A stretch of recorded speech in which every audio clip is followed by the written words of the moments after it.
Então, gente, dando continuidade ao nosso bloco 2, que vai ser exatamente os slides que vão apresentar uma organização química das proteínas, vamos começar com a sua menor unidade, que é chamada de aminoácidos. A razão do nome, né, vocês vão ver daqui a pouquinho como é que se descreve. Ó. Caracteriza por apresentar um grupo amino e mais um grupo ácido carboxílio ligados a um carbono central. Essa estrutura vocês vão ver daqui a pouquinho.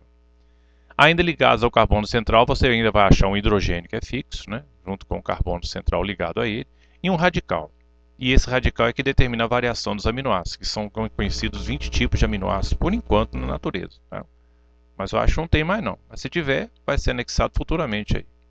Essa seria a organização molecular, então, de um aminoácido. Repare, eu tenho um carbono central e como ele é tetravalente, né, ele tem 4 pontos de ligação. Repare que num grupo você tem um grupo amino aqui e um grupo ácido aqui. Você tem um grupo hidrogênio aqui, que é ligado ao carbono central, e o R, que é chamado aqui em cima, né, que são os radicais que variam em 20 tipos. Então você tem um grupo amino, tá aí, da formação dele. Você tem um grupo carboxílico, que é o grupo ácido, representado aí também.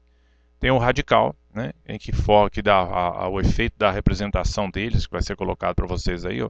Aqui você tem a organização dele em bolinhas, né, da formação dele aqui, ó, que é bem legal de ver, assim, esteticamente falando. E a mesma organização, carbono central, 4 ligações entre eles. Uma das ligações você tem um grupo amino, essa ligação você tem um grupo ácido. Ali você tem um hidrogênio e aqui a importância do elemento radical, que é o elemento que vai variar, dando os 20 tipos de radicais diferentes na natureza, que vão, logicamente, formar os 20 tipos de aminoácidos conhecidos. Tá?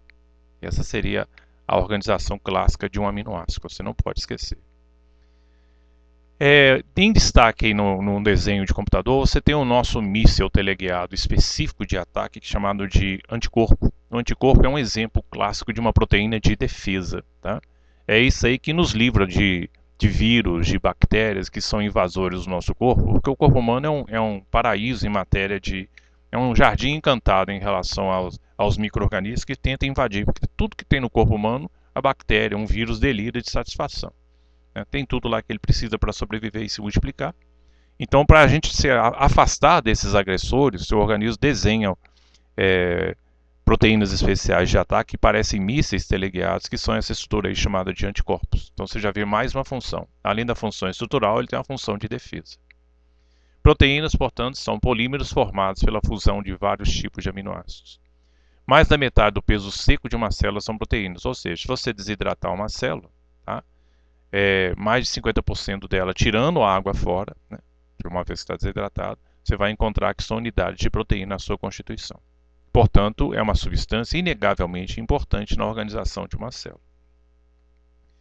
A ligação sempre se dá entre um grupo ácido de um aminoácido com um grupo amino de outro aminoácido. Isso é a chamada ligação peptídica.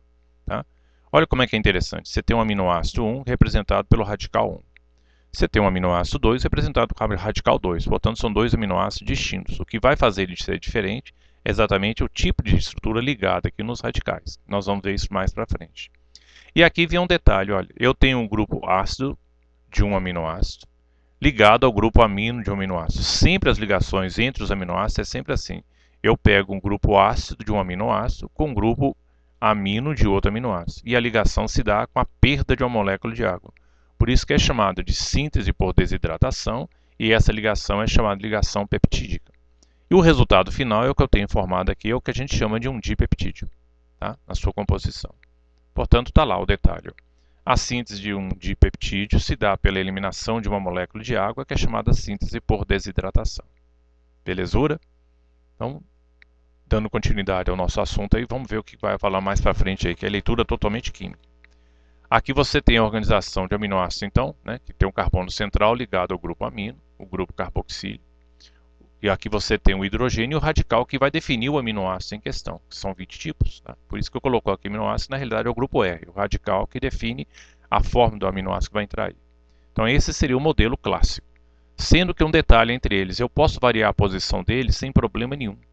Eu posso passar o hidrogênio para cá, jogar o hidroxila para cá, jogar o amino para cá, jogar o radical para cá e posso variar entre eles todinho, né, ao redor do carbono, que continua sendo um aminoácido. Se eu colocar esse radical para cá e esse amino para cá e ele ficar próximo, continua sendo um aminoácido. Não muda não, a estrutura espacial. Tá? A natureza, portanto, são conhecidos 20 tipos de aminoácidos citados nessa tabela aí. Isso é só como curiosidade, você não precisa memorizar isso aqui, a formação. Você tem que ter cuidado com as siglas, porque, por exemplo, isso aqui pode dar confusão. Ó. Asparagina com ácido aspartico são muito similares ao efeito da liga natural. Aqui, ó, a glutamina com ácido glutâmico são muito similares. Um detalhe especial que a gente tem que chamar a atenção nessa tabela é a glicina, porque ele é o aminoácido mais simples que existe.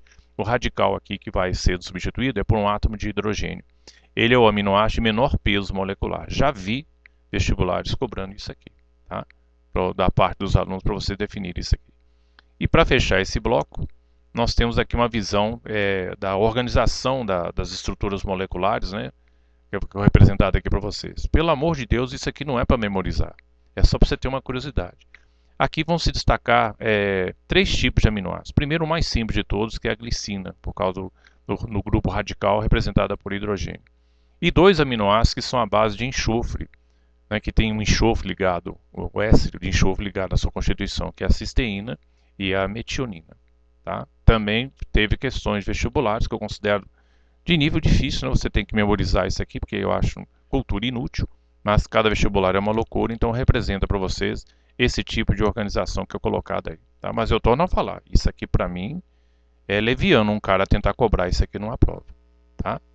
É importante só você saber a organização espacial dele, que é um grupo amino que está aqui, e o grupo ácido está aqui ligado a um hidrogênio, tá? Que é fixo, e o radical R ligado a um carbono central. Isso é mais do que suficiente para você ter esse domínio dessa matéria. Belezura? Faça uma revisão então rapidinho e daqui a pouquinho eu volto para o bloco 3.